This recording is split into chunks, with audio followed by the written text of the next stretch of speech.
आप सभी को जय हिंद जवाहर। सर जेटेट हिस्ट्री का बहुत इंपोर्टेंट क्लास लेकर आए। आपको क्लास में ही सब याद हो जाएगा, इतिहास आपका डर खत्म हो जाएगा और आपको क्लास में याद। और आज की क्लास से 2 सवाल छप जाएंगे और आप चाहते हैं कि जेटेट परीक्षा में आप 120 प्रश्न लाना चाहते हैं, 90 नहीं 120 प्रश्न मेरी रणनीति को फॉलो कीजिए और आपको आएगा 120 प्लस और यूपी बिहार को पछाड़ कर आप जरूर लाएंगे। और विरासत से तय नहीं होंगे सियासत के फैसले, अब उड़ान तय करने का आसमान किसका होगा। साथियों यह संघर्ष सिर्फ पाने का नहीं है, यह संघर्ष खुद को साबित करने का है ताकि बता सके कमजोर हम नहीं, हमारा वक्त था, हमारा वक्त लेकिन अब नहीं है, क्योंकि आप सफलता का स्वाद चखने वाले हैं।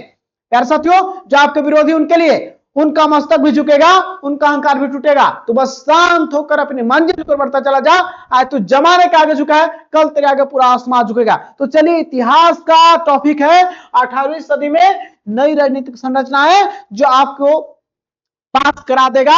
ये ऐसा हम चीज को बताएंगे और समझाएंगे जो क्लास में ही हॉट ट्रिक मेथड से दिमाग में डाल देंगे। और आप चाहते हैं कि जेटेट का पल पल का न्यूज और जेटेट का तैयारी का वीडियो पहले पहुंचे, चैनल को प्लीज लाइक और सब्सक्राइब कर लीजिएगा। चलिए स्टार्ट करते हैं आज की क्लास को, जो जेसीईआरटी पर लाइन बाय लाइन सवाल है। इस सवाल कहां से लाए हैं आपको प्यारे साथियों, आपके लिए जो सवाल लेकर आए हैं, आपको बोला गया है, क्या बोला गया है आपको बोला है कि हम राज्य सरकार के अनुमोदित पाठ्यक्रम से सवाल पूछेंगे। कहां से? राज्य सरकार का अनुमोदित पाठ्यक्रम। अनुमोदित पाठ्यक्रम होता क्या है? वो होता है जेसीईआरटी झारखंड का, ठीक है। तो आपको जेसीईआरटी से लाइन बाय लाइन सवाल है और जो आपको नोट्स दिए हैं, थ्योरी दिए हैं, वो भी लाइन बाय लाइन आपका जेसीईआरटी का है। सवाल पहला है, मुगल साम्राज्य का पतन कब होना प्रारंभ हो गया था? मुगल साम्राज्य का पतन कब शुरू हुआ? तो सुनिए आप प्यारे साथियों, मुगल को चल जाइए तो 1526 में जो है आया, जिसका नाम था बाबर। बाबर जो था मुगल वंश का संस्थापक था। मुगल वंश का संस्थापक पहला राजा बाबर। और बाबर से सबसे अंतिम 1707 में आइए तो औरंगजेब के बाद जो है प्यारे साथियों, इसकी शक्ति जो होती है कमजोर होनी पड़ती है। इसके बाद जो राजा हुए वो कमजोर हुए, शक्तिशाली हुए, अपनी भोग विलास में मतंग रहे, अपनी मौज मस्ती में व्यस्त रहे और अयोग्य रहे। इसकी वजह से पतन होना स्टार्ट हुआ। औरंगजेब जो था दक्षिण भारत के जो है अभियान में, एक साउथ का जो अभियान किया था, इधर आपको बहुत सारा खर्च किया, इसमें कहीं वित्तीय रूप से टूट चुका था। इस वजह से आपका जो है, आपको कब पतन शुरू हुआ? तो 1707 में औरंगजेब की मृत्यु के बाद इसका पतन शुरू हो गया। याद रखिएगा, औरंगजेब की मृत्यु के बाद। औरंगजेब की मृत्यु 1707 में, तो कौन सदी हुआ जी? 18वीं सदी। 18वीं सदी में इसका पतन शुरू हो गया था औरंगजेब। तो आपका कौन हो जाएगा ऑप्शन? ग हो जाएगा ऑप्शन सही, क्योंकि 1707 किसमें आता है? 18वीं सदी में। तो प्यारे साथियों, औरंगजेब जो एक, जिसको जिंदा पीर भी कहा जाता था, क्या बोलते थे इसको? जिंदा पीर कहा जाता था इसको, औरंगजेब को। और आपका ध्यान रखिएगा, तो इसका आंसर कौन हो गया? आपका ग हो गया, ठीक है। अगले सवाल की ओर बढ़ते हैं, जो लाइन बाय लाइन आपका किससे सवाल हम लाए हैं आपके लिए। सभी सवाल जेसीईआरटी पर आधारित है जो आपके एग्जाम में लड़ेंगे। नादिर शाह के उत्तराधिकारी अहमद शाह अब्दाली ने 1742 से 61 के बीच में उत्तरी भारत पर कितनी बार आक्रमण किए? तो ये आक्रमण जो किए हैं 5 बार आक्रमण किए। कितने बार आक्रमण किए हैं? 5 बार आक्रमण किए हैं। याद रखिएगा, नादिर शाह का उत्तराधिकारी अहमद शाह अब्दाली। और पानीपत का थर्ड जो लड़ाई हुआ था, यही इनमें थे। पानीपत की थर्ड लड़ाई जो 1761 में हुआ, इस लड़ाई में एक तरफ कौन थे? एक तरफ मराठा थे और एक तरफ था यही अहमद शाह अब्दाली था। याद रखिएगा प्यारे साथियों, अहमद शाह अब्दाली की जीत होती है और मराठों का अंतिम पतन हो जाता है इस युद्ध में। तो नादिर शाह का जो उत्तराधिकारी था वो 5 बार आक्रमण किया था। नादिर शाह का आक्रमण 1739 का बहुत इंपोर्टेंट है। नादिर शाह का 1739 में आक्रमण था, याद रखिएगा, जो आपको बहुत महत्वपूर्ण है, बहुत लूटा था, यही पे लूटा था, ठीक है ना। चलिए, तो इसका दूसरा का कौन हो गया? आंसर हो गया क्लियर। अगले सवाल की ओर बढ़ते हैं। यहां पे सवाल है, बोला है कि इनमें से कौन अंतिम मुगल सम्राट था? कौन अंतिम, तो पहला कौन था जी, तो मुगल वंश, मुगल सम्राट का जो है संस्थापक बात करें तो कौन था, तो संस्थापक आपका आया था 1526 में बाबर, जो पानीपत की पहली लड़ाई होके पानीपत की प्रथम लड़ाई कब हुई थी, तो 1526 में, जिसमें एक तरफ बाबर था, अब एक तरफ इब्राहिम लोदी था। इब्राहिम लोदी को हार होती है और आपका बाबर जीत जाता है, लोदी वंश का पतन, और यहाँ पे मुगल वंश का स्थापना होता है 1526 में। अब इसके बाद जो है उस सत्ता का स्थानांतरण होते रहता है। बाबर के बाद कौन आता है प्यारे साथियों, तो हुमायूं बनता है। हुमायूं के बाद कौन आता है, तो हुमायूं के बाद आपका आ जाता है अकबर। अकबर जो बहुत महत्वपूर्ण है, बहुत महत्वपूर्ण है प्यारे साथियों। अकबर के बाद आता है जहांगीर, जहांगीर के बाद आता है शाहजहां, शाहजहां आता है। शाहजहां के बाद आपका आता है औरंगजेब, औरंगजेब के बाद आता है बहादुर शाह प्रथम, बहादुर शाह प्रथम, ये प्रथम है। और इसके बाद बहुत सारे रहे हैं, तो अंतिम में बहादुर शाह जफर द्वितीय, बहादुर शाह जफर द्वितीय। क्योंकि आपको याद रखिए बहादुर शाह प्रथम 1707 से लेके 1712 तक आपका ये रहे थे, लेकिन ये आपका 1857 में जो आपका लड़ाई हुआ है, तो बहादुर शाह जफर वो द्वितीय थे, ठीक है। पहला कौन थे 1707 से 12, तो बहादुर शाह जफर एकरा में दिया है। तो अंतिम मुगल शासक बहादुर शाह जफर, और बहादुर शाह जफर 1 और 2 दोनों रहे, तो आप द्वितीय मारना है, तो आपको बहादुर शाह जफर हो जाएगा आंसर। तो मुगल का संस्थापक कौन था, संस्थापक पूछेगा मुगल वंश का, तो आपको इसको मार देंगे अकबर। जो प्यारे साथियों बहुत इंपॉर्टेंट है, पानीपत की जो सेकेंड लड़ाई हुई थी 1556 में, इसका योगदान था, याद रखिएगा। और प्यारे साथियों ये जो आपका है संरक्षक के रूप में उसमें था। साथ ही 1576 में हल्दी घाटी का युद्ध, 1576 में हल्दी घाटी का युद्ध, इसमें अकबर था, जिसमें 1576 में महाराणा प्रताप और अकबर के बीच में महाराणा प्रताप की हार होती है, और 1576 का हल्दी घाटी के युद्ध में ये जीत जाता है कौन, अकबर। अकबर जो है प्यारे साथियों अपनी कन्या जो थी, इसकी राजपूत कन्या जोधाबाई से शादी किया था, और ये जो था नगाड़े बजाने का शौकीन था, और मात्र 14 साल की उम्र में इस सत्ता को संभालता है। 1542 में जन्मा था, 1556 में सत्ता संभाला था, लेकिन इसके संरक्षक में लोग कार्य थे, तभी बैरम खा के देखरेख में सत्ता संभाल रहा था। अकबर जो प्यारे साथियों दीन इलाही धर्म शुरू किया था, दीन इलाही धर्म, जिसका मुख्य पुरोहित भी था। साथ ही इन्होंने है, याद रखिएगा अकबर जो है प्यारे साथियों नवरत्न इसके दरबार में रहते थे, तानसेन, बीरबल, ये सब किसके दरबार में थे, अबुल फजल, ये सभी इसी के दरबार में होते थे। मोहम्मद शाह रंगीला बादशाह कहते हैं भी उत्तर मुगल शासक है। जैसे आप यहां शुरू होगा ना, तो उत्तर बहादुर शाह जफर आपका औरंगजेब के बाद जो शुरू होता है ना, वो उत्तर मुगल शासक बोले जाते हैं, कम शक्तिशाली थे वो लोग, ठीक है ना।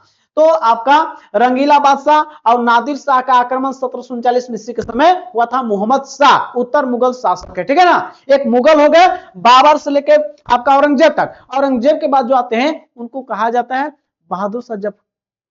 आपका बहादुर शाह जफर से शुरू होगा और बहादुर जफर द्वितीय तक अंतिम तक जाता है, वो सब उत्तर मुगल शासक है जो कम शक्तिशाली थे, ठीक है ना। चलिए तो आपका इसका आंसर कौन हो जाएगा, अंतिम मुगल शासक बहादुर शाह जफर। याद रखिएगा इनको जो है 1857 की क्रांति के बाद इनको 1862 में रंगून भेज दिया गया था, रंगून म्यांमार में, और इनको वहीं पे मृत्यु हो जाता है समुद्र पार। बहादुर शाह जफर द्वितीय, यहाँ पे जफरे दिया है, ठीक है ना। तो आपको हो जाएगा डी हो जाएगा करेक्ट। चलिए अगले सवाल की ओर बढ़ते हैं, प्यार से ध्यान देते हैं। सवाल अगला है प्यार साथियों, बोला है सवाल क्या, ध्यान दीजिएगा। बोला है कि तख्ते हाउस और कोहिनूर हीरा को विदेशी आक्रमणकारी भारत से लूटकर कौन ले गया, वो कौन था जो लूट के ले गया। तो आपको तख्ते हाउस और कोहिनूर हीरा जो है ये दोनों को जो था ये 1739 में नादिर शाह जो था वो आक्रमण करके ले भागा था। कौन ले गया था, नादिर शाह जो आक्रमण करके ये आपको ले लूट गया था, बहुत सारे धन को लूटा था यहां से, और यहां तहस नहस करके चल गया था। और आपको अहमद शाह, इसका कौन आंसर हो जाएगा आपका ख, नादिर शाह 1739 का आक्रमण कोई भूल नहीं सकता है। तख्ते हाउस मयूर सिंहासन को लूट के लेके चल गया था। चलिए तो यहाँ पे 4 का यहाँ पे हो जाएगा सही। अगले सवाल की ओर बढ़ते हैं। सवाल अगला प्यारे साथियों आपके बीच में है। सवाल कहता है हिस्ट्री के वैसे सवाल है जो जेसीईआरटी का लाइन बाय लाइन सवाल है, यही एग्जाम में छपेंगे भी। आप क्यों बेचैन है, क्यों आप टेंशन में पड़े हुए हैं, आप यही पढ़िए, यही सवाल आएगा जेसीईआरटी का। अगला सवाल है कि जाटो, राजपूतों, मराठों और सतनामियों को तथा सिखों का विद्रोह किस मुगल शासक के समय हुआ? तो प्यारे साथियों ये साउथ में बिजी था, उसमें औरंगजेब के समय होता है।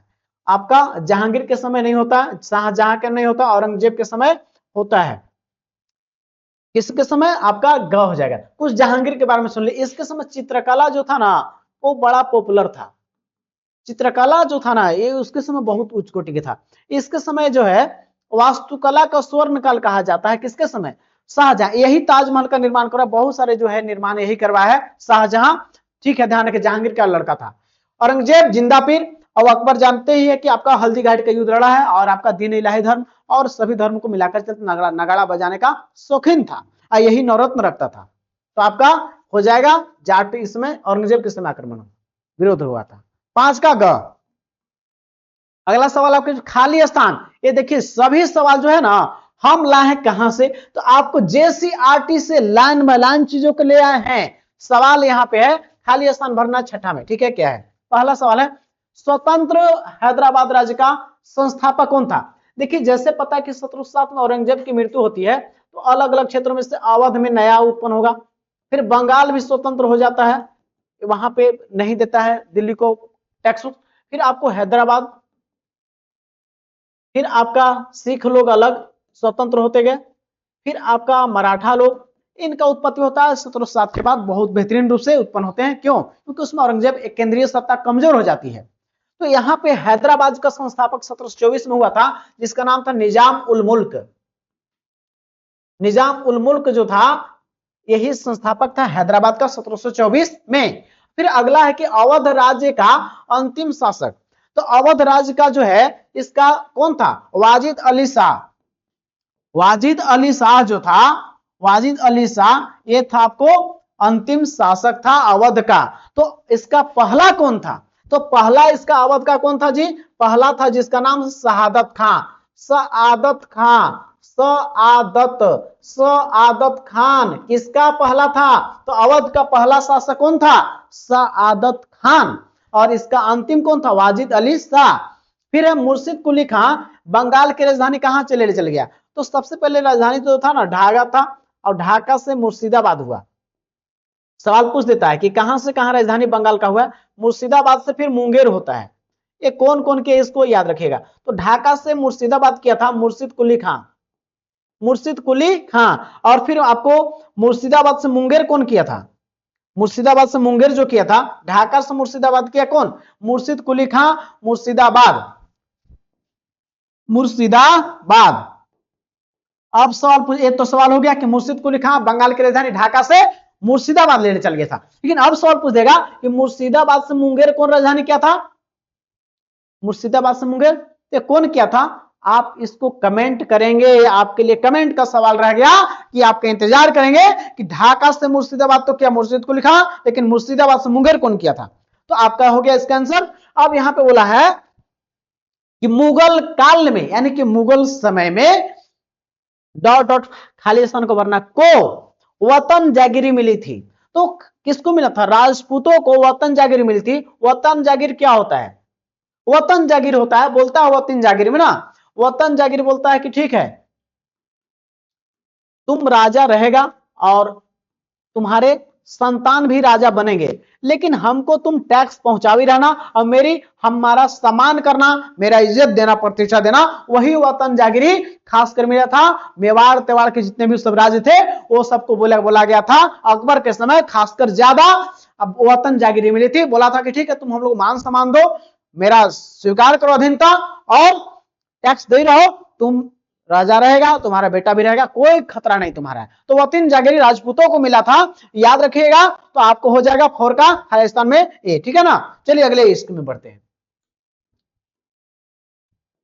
यहां पे कह रहा है साथी देखिएगा अलीवर्दी खां। अलीवर्दी खां कौन था जी? अलीवर्दी खां का शासक किसका था? बंगाल के था। बंगाल के शासक कौन था? अलीवर्दी खां था। देखिए बंगाल में जानना है मुर्शिद कुली, मुर्शिद कुली खां को देख लीजिए आप, अलीवर्दी खां को, अलीवर्दी, फिर आपका सिराजुद्दौला, सिराजुद्दौला जो पलासी का युद्ध 23 जून 1757 ईस्वी के समय हुआ है, फिर आपको जो मीर कासिम और मीर जाफर, मीर जाफर और मीर कासिम, यही जो बंगाल के इन्हीं के इर्द गिर्द जो है इसका राजनीतिक सत्ता घूमते रहा था, ठीक है ना। चलिए अगले सवाल की ओर बढ़ते हैं। सवाल अपना अगला है 7वां नंबर, कहता है, ध्यान दीजिए, कह रहा है सवाल में कि नादिर शाह ने दिल्ली पर कब आक्रमण किया? तो नादिर शाह ने 1739 में आक्रमण किया था, बच्चा बच्चा जानता है, और यहाँ के तख्ते हाउस मयूर सिंहासन को लूट के ले चल गया था, मयूर सिंहासन को, और आपको यहां से लूट के ले चल गया था, याद रखिएगा, हीरे का आपके यहां से ले चल गया था। कब की बात है? बी ऑप्शन करेक्ट हो जाएगा, याद रखिएगा, आपको बिल्कुल भूलना नहीं है। आपके एग्जाम में प्यारे साथियों बिल्कुल छपेगा, सवाल छपेगा नादिर शाह, और नादिर शाह का ही जो है उसका वंश के था और अहमद शाह अब्दाली जो 1761 का पानीपत का तीसरा लड़ाई लड़ा था, तो 7 का ये हो गया। अगले सवाल की ओर बढ़ते हैं। सवाल अगला आपके बीच में है, कह रहा है सवाल आपका ऐसे कि अंग्रेजों ने अंतिम मुगल सम्राट को कहां भेज दिया था? तो आपको पता है प्यार से, तो 1857 की क्रांति जो हुआ था, तो उसके बाद इनको रंगून भेज दिया गया था।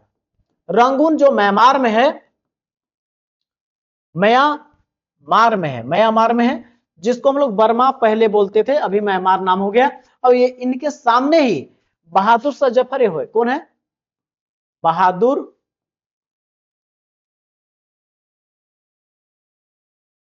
बहादुर शाह जफर द्वितीय, इनको म्यांमार भेज दिया गया था। अब इनके सामने पुत्रों को गोली मार दिया गया था, पुत्रों को इनके सामने गोली मारकर हत्या कर दी गई थी, ये आपका बहादुर शाह जफर द्वितीय के सामने।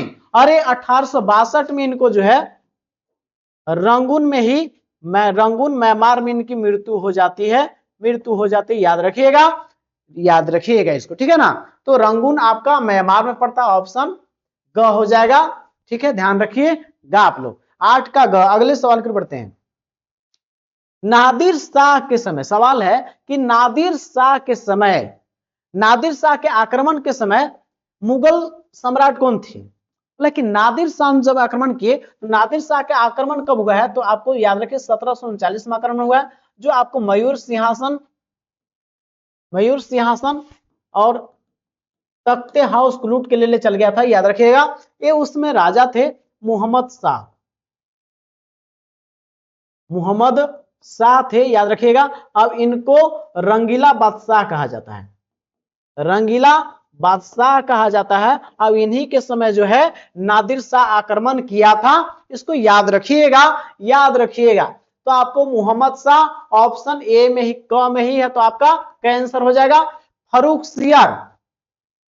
फर्रुख सियर। ये सब के बारे में थोड़ा सा जान जाइए, याद रखिएगा। जहांदर शाह को लंपट मूर्ख कहा जाता था। लंपट मूर्ख किसको कहते थे? उत्तर मुगल शासक ही है, इसको लंपट मूर्ख कहा जाता था, याद रखिएगा। और फर्रुख सियर को घृणित कायर की संज्ञा दी गई है।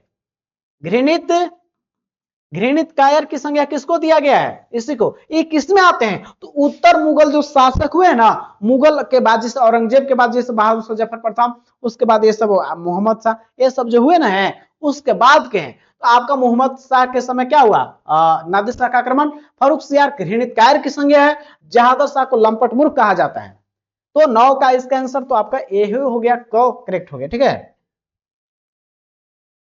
चलिए अगले सवाल की ओर है। तो आपका 10 नंबर सवाल है, बोला कि शहादत खान की मृत्यु कैसे हुई थी? तो शहादत खान की मृत्यु जो है ना, ये जहर खा गया, जहर से हुआ था। और जहर को इतिहासकार लोग आत्महत्या ही कहता है, आत्महत्या, जहर खाने से मृत्यु कहा जाता है इसका है। तो आपका विरुद्ध होकर युद्ध में मारा गया, बिल्कुल गलत है, विरुद्ध होकर नहीं, आत्महत्या किया था। घ आंसर आपका करेक्ट हो जाएगा, याद कीजिए। शहादत खां, बिल्कुल याद रखिएगा, शहादत खां अवध का राजा था, संस्थापक था।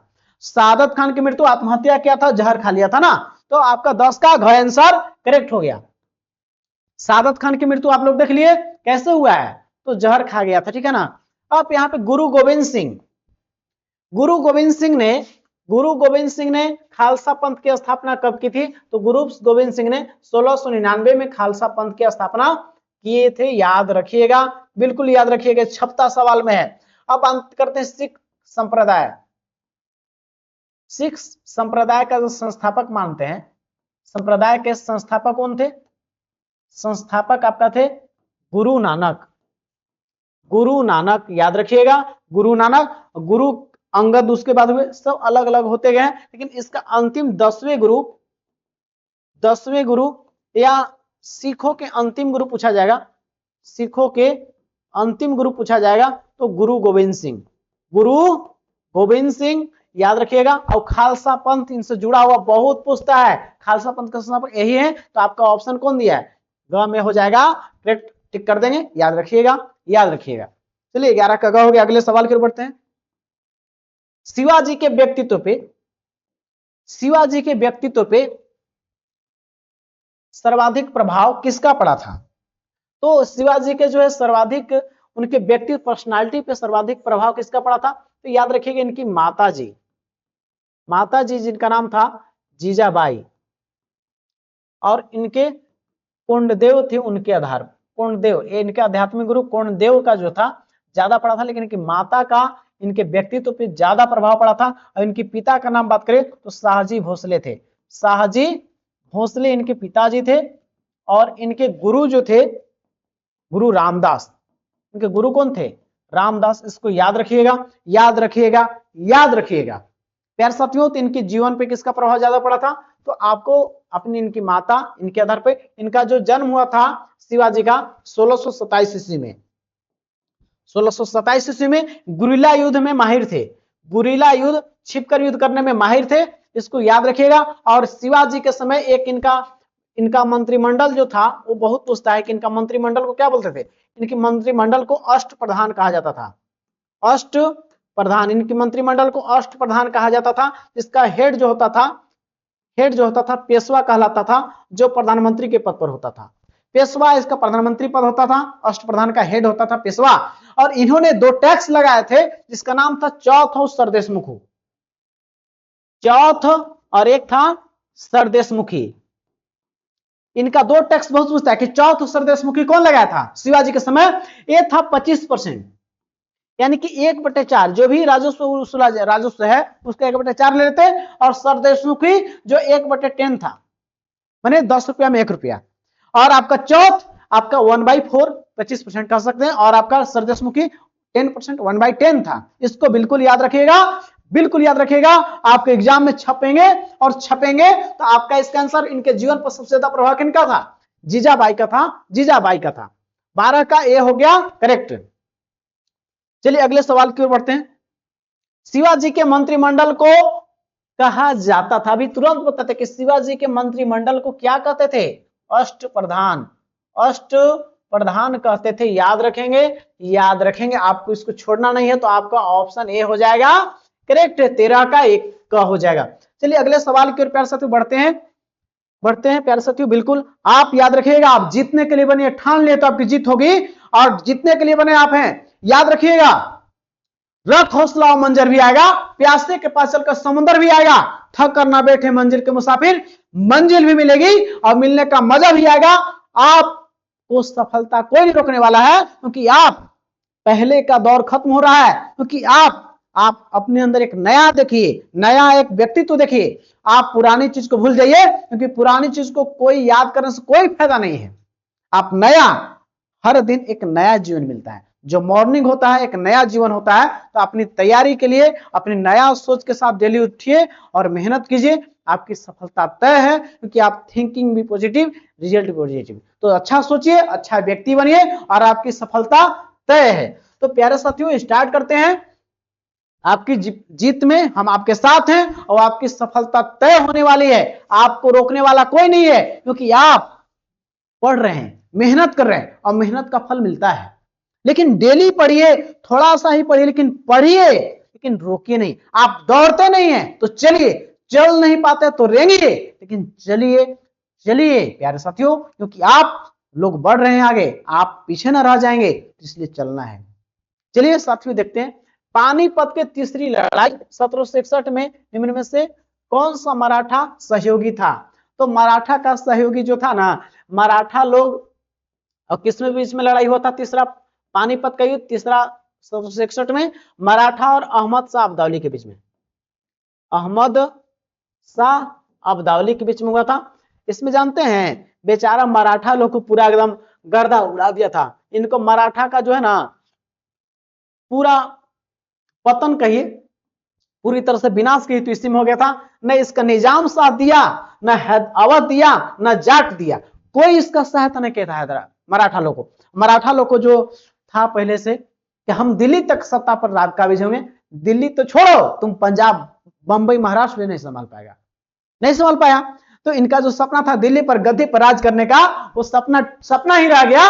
और यहाँ पे निजाम कोई सहायता नहीं दिया, यानी कि इनमें से कोई नहीं सहायता दिया था इसका, और मराठा लोग का पतन हो गया, पतन हो गया, पतन हो गया, याद रखिएगा। तो आपका आंसर इसका, इनमें से कोई सहायता नहीं किया था इसका।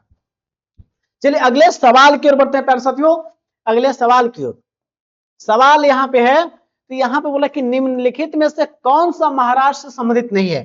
तो महाराष्ट्र से तुकाराम का भी संबंध है, रामदास गुरु थे इनके, शिवाजी के, एकनाथ का भी, और नानक का संबंध पंजाब से है, पंजाब से है। और ये सिख धर्म के संस्थापक हैं, सिख धर्म के संस्थापक, प्रथम गुरु कहिए या संस्थापक कहिए, सिखों के कौन थे? गुरु नानक। इनका पंजाब से संबंध है, तो ये आपका नहीं होगा 15 का घ। चलिए अगले सवाल की ओर बढ़ते हैं। मुर्शिद कुली खां ने अपनी राजधानी को कहां ले गया था? तो अब ये ना बताया कि मुर्शिद कुली खां अपनी राजधानी ढाका से कहां ले गया? मुर्शिदाबाद। और मुर्शिदाबाद से फिर कहां जाता है? मुर्शिदाबाद से फिर मुंगेर की ओर जाता है। तो आपसे पूछा है कि ढाका से कौन ले गया था मुर्शिदाबाद? तो ए मुर्शिद कुली खां, तो आपका हो जाएगा 16 का बी करेक्ट हो जाएगा, 16 का बी। चलिए अगले सवाल की ओर। बोला कि पलासी का युद्ध कब हुआ था? तो पलासी का युद्ध पूछेगा तो 23 जून, याद रखिएगा, 23 जून 1757 को हुआ था। जो आपके इसमें दो पक्ष थे, एक तरफ सिराजुद्दौला था, सिराजुद्दौला, एक तरफ कौन था? सिराजुद्दौला था बेचारा। अब एक तरफ था प्यारे साथियों, एक तरफ था रॉबर्ट क्लाइव था। क्या हुआ खेला? इसके पास सेना बहुत कम था, दिमाग लगाया, इसका जो खिलाफ जितना रहता था तो पता था, उसको रखा था वो कि कौन इसका खिलाफ था, कौन खिलाफ था।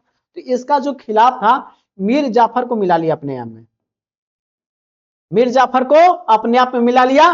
और एक कहा, बोला कि जाइए ना आप, क्या कहला, मीर जाफर बोला कि इसका सेनापति था, बोला कि जाइए ना, इसको कुछ है, हम ही इसको देख लेंगे। और बेचारा सिराजुद्दौला गया और मारा गया, क्योंकि पहले ही से मिला हुआ था। मीर जाफर बोला था कि तुम कहला, तू राजा के पीछे तुम पीछे रह रहे हो, तुमको हम राजा बनाएंगे। लालच दिया, पैसा दिया रॉबर्ट क्लाइव, और हमारे देश में ही दो लोगों को फूट करके राज किया। अंग्रेज का नीति था फूट डालो और राज करो। प्यारे साथियों अपने जीवन में भी देखिएगा, अपने आसपास के जो लोग हैं उनको मिल के रखिए। बाहरी लोग चाहते हैं कि आप फूट के रहिए ताकि उनकी सत्ता पर काबिज हो, तो आप दिमाग लगाइए, कभी आपस में फूट नहीं रखना, क्योंकि आपको फूट रहेगी तो आप पर राज करेगा उन लोग। फूट डालो, राज करो, यही नीति था। तो पहले युद्ध लड़ने के पहले क्या किया? सिराजुद्दौला का साथी मीर जाफर को मिला लिया अपने में, और मीर जाफर बेचारे युद्ध में हार हो गई, और आपका रॉबर्ट क्लाइव अंग्रेजों की जीत हो जाती है। और यहीं से एक नई कंपनी का यहां से सोचा कि हम तो किंग मेकर हैं, यहीं से शुरू होता है एक यहां से इनका भारत में किंग मेकर की भूमिका। तो 23 जून 1757 को सिराजुद्दौला और रॉबर्ट क्लाइव के बीच में मीर जाफर इसका धोखा दे दिया। और इसकी जो मौसी लोग थी, इसकी मां 3 बहन थी, उसमें 2 मौसियों ने बड़ा खतरनाक था, घसीटी बेगम तो और खतरनाक थी। तो कहीं ना कहीं सिराजुद्दौला के हार के पीछे इसके अपने लोग, इसका साथ छोड़ दीजिए, अपने लोग। आपको हमेशा हार के पीछे कारण होता है कि आप लोग ही धोखा देते हैं, अपने लोग धोखा दिया और सिराजुद्दौला की हार हुई। और उसके बाद रॉबर्ट क्लाइव जीत गया अंग्रेज, और उसके बाद मीर जाफर नवाब बनता है, याद रखिएगा। तो 23 जून 1757 को पलासी का युद्ध हुआ था, 17 का ए हो जाएगा करेक्ट। प्लासी के युद्ध में अंग्रेजी सेना का नेतृत्व कौन किया था? अभी तुरंत न बताएं, सवाल है प्यारे साथियों। प्लासी के युद्ध कब हुआ? 23 जून 1757 में। इसमें अंग्रेज का नेतृत्व कौन किया था? तो अंग्रेज का नेतृत्व किया था रॉबर्ट क्लाइव। कौन किया था अंग्रेज का नेतृत्व? Robert Clive. रॉबर्ट क्लाइव किया था, तो आपका ऑप्शन हो जाएगा ए। हेक्टर मुनरो के था बक्सर का युद्ध में ये था, ठीक है ना।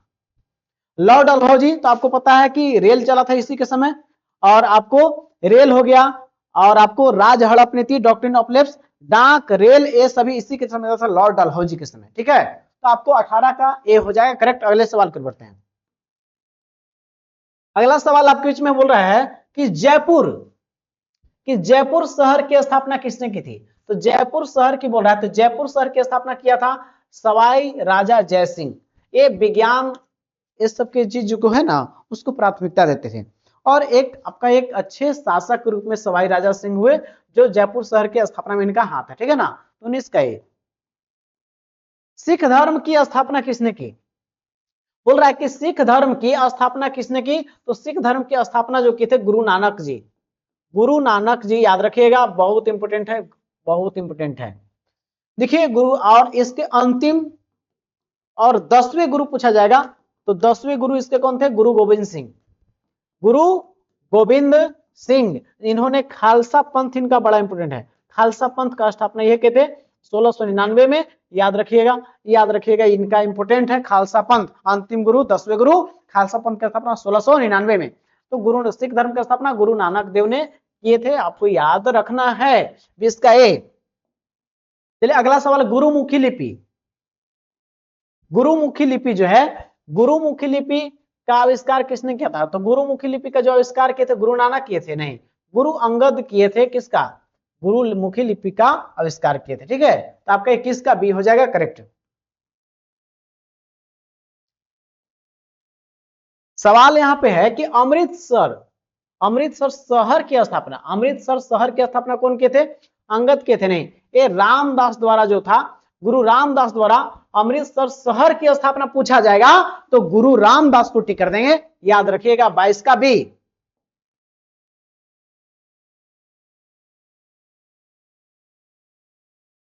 चलिए अगला सवाल आपके बीच में प्यार साथियों कह रहा है कि अमृतसर में स्वर्ण मंदिर हरमिंदर साहिब, याद रखिएगा, अमृतसर शहर नहीं, हरमिंदर साहिब पूछा जाएगा, तो हरमिंदर साहिब का किए थे गुरु अर्जुन देव। गुरु अर्जुन देव जो है हरमिंदर साहब का स्थापना किए थे, इसको याद रखिएगा बिल्कुल। हरमिंदर साहिब, अर्जुन देव, याद रखेंगे, याद रखेंगे, याद रखेंगे। तो आपका कौन हो जाएगा? 23 का बी हो जाएगा करेक्ट। रामदास को नहीं करेंगे, ठीक है। औरंगजेब ने, सवाल है कि औरंगजेब ने सिखों को किस गुरु को फांसी दिया था? तो किसको दिया था? तो औरंगजेब जो फांसी दिया था ना, वो फांसी दिया था गुरु तेग बहादुर जी को फांसी दिया था। किसको फांसी दिया था? गुरु तेग बहादुर को। खुसरो को जो है ना, खुसरो को विद्रोह करने के अपने खिलाफ में जो है ना, उसी खिलाफ में इस गुरु तेग बहादुर को फांसी दिया गया था। खुसरो इसका आंसर हो जाएगा, ठीक है। अब इसमें से जो है इसका हम लोग 24 का डी हो जाएगा करेक्ट। याद रखिएगा, एक याद रखिएगा कि जहांगीर किसको फांसी दिया था? जहांगीर किसको फांसी दिया था? वो आपका क्या है? वो भी सिख गुरु। कौन सिख गुरु थे जिनको फांसी कौन दिया था? वो फांसी दे दिया था आपको और जहांगीर दिया। औरंगजेब किसको दिया? तेग बहादुर साहब को। 24 का डी हो गया करेक्ट। सवाल आपका 25 नंबर है, खालसा पंथ की स्थापना किसने की? तो खालसा पंथ 1699 में स्थापना हुआ, जिसका औरंगजेब खालसा पंथ के गुरु गोविंद सिंह किए थे। तो आपका इसका 25 का सी हो जाएगा करेक्ट। अगले सवाल की ओर बढ़ते हैं। शिवाजी के बोल रहा है कि शिवाजी महाराज के गुरु या संरक्षक कौन थे? तो ये देखिए, गुरु या संरक्षण पूछेगा, गुरु पूछ देगा तो आपका कौन हो जाएंगे? आपका हो जाएगा रामदास। गुरु पूछेगा तो रामदास, और गुरु पूछा जाएगा तो कौन हो जाएगा? रामदास। और संरक्षण पूछा जाएगा तो संरक्षक हो जाएंगे कर्णदेव जी। तो आपको इसको याद रखिए, इसको क्या लीजिएगा? इसको संरक्षक के रूप में लीजिए। इनके संरक्षक कौन थे? कोंडदेव नहीं, कोंडदेव। कोंडदेव इनके क्या थे? संरक्षक थे और रामदास इनके गुरु थे। तो आपका हो जाएगा 26 का बी टिक कर देना है। चलिए अगले सवाल की ओर बढ़ते हैं। शिवाजी के मंत्रिमंडल, शिवाजी के मंत्रिमंडल दरबार को क्या कहा जाता था? तो सब जानते हैं, अष्ट प्रधान कहा जाता था। अष्ट प्रधान इनके मंत्रिमंडल को, और जिसका हेड पेशवा हुआ करता था। क्या होता था? पेशवा, जो प्रधानमंत्री के पद के बराबर होता था।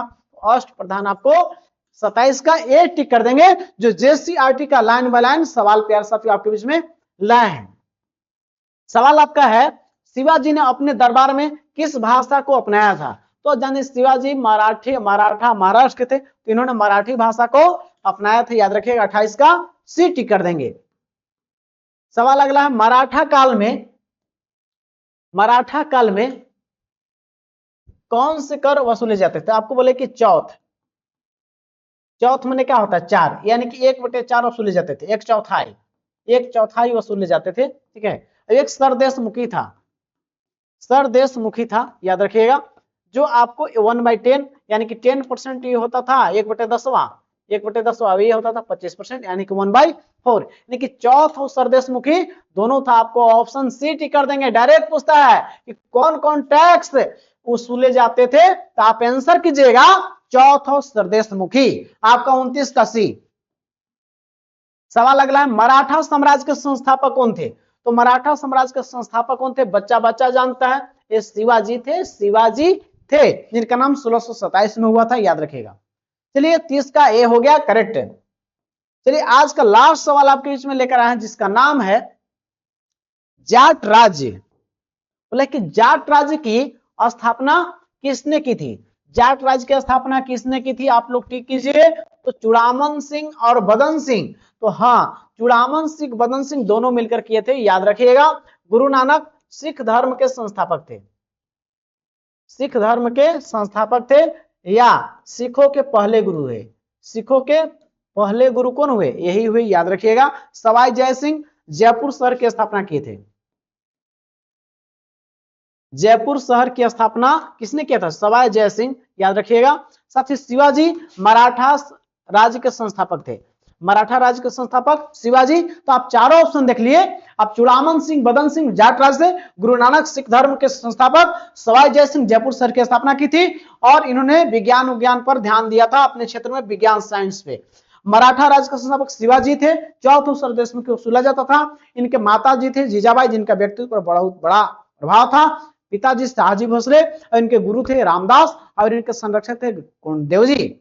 मेरे साथियों, इस वीडियो को आप देखे होंगे तो आप इस जो जेसीईआरटी का लाइन बाय लाइन सवाल सभी लाए थे, और आप चाहते हैं कि आप इसी प्रकार से तैयारी अपने मजबूत करें, तो आप चैनल से जुड़ जाइएगा। आपको जहां पे जेसीईआरटी पर आधारित आपको नोट्स मिल जाएंगे एसएसटी का, जिसमें हिस्ट्री हो, ज्योग्राफी हो, पॉलिटी हो, इकोनॉमिक्स हो, और इसका थ्योरी के साथ टेस्ट भी टॉपिक वाइज मिलेगा आपको। जिसका पढ़िए उसका टेस्ट भी लगाइए, वीडियो भी मिल जाएगा। जुड़ना चाहेंगे तो आप नंबर दिया हुआ देकर जुड़ जाइएगा। अभी से 2-3 बार हम आपको रिवीजन करा देंगे। और मैंने खुद ही सीटेट पास किया है, और मेरे से पढ़े हुए लोग सीटेट पास करके बिहार में शिक्षक बन गए। तो आप भी चाहते हैं कि शिक्षक बनना, तो मेरे चैनल को लाइक और सब्सक्राइब करके जुड़ जाइए। आप बनिएगा, और उनको शिक्षक बन के, मेरा यूट्यूब का लोगो में उनको फोटो लगा हुआ है, तो वहां पर भी देख सकते हैं। उस शिक्षक के रूप में बहाल हैं। आप भी चाहते हैं शिक्षक बनने का सपना रखते हैं, तो आपकी जीत पक्की है। क्यों? रख हौसला मंजर भी आएगा, प्यासे के पास चलकर समुद्र भी आएगा, थक कर ना बैठे मंजिल के मुसाफिर, मंजिल भी मिलेगी, मिलने का मजा भी आएगा। प्यारे साथियों, अब विरासत से तय नहीं होंगे सियासत के फैसले। अब उड़ान तय करा का आसमान किसका होगा? आपका होगा। क्योंकि जो चीज चाह रहे हैं उससे वक्त दे रहे हैं, समय दे रहे हैं, वक्त वसीला कर देगी जो चीज आप चाहते हैं। तो प्यारे साथियों, जीत और हार आपके हाथ में। आप ठान लिए तो आपको जीत होगी, और आप ठान लिए तो जीत आपकी होगी, क्योंकि आप जैसा सोचते हैं वैसा बनते हैं। थिंकिंग भी पॉजिटिव, रिजल्ट भी पॉजिटिव। प्यारे साथियों, इस वीडियो को अंतिम देखने के लिए तमाम साथियों को तहे दिल से धन्यवाद। जय हिंद, जोहार। आप चाहते हैं सिलेबस पूरा करना तो आप जुड़ सकते हैं, और आपकी तैयारी पक्की होगी, और आप जेटेड पास में 120 नंबर लाने वाले हैं। इस वीडियो को अंतिम तक देखने के तमाम साथियों को तहे दिल से धन्यवाद। जय हिंद, जोहार। आप सफलता का स्वाद चखने वाले हैं। मिलते हैं नेक्स्ट वीडियो में। अपना ख्याल रखें और मेहनत करें। आप जीतने के लिए बने हैं। जय हिंद साथियों।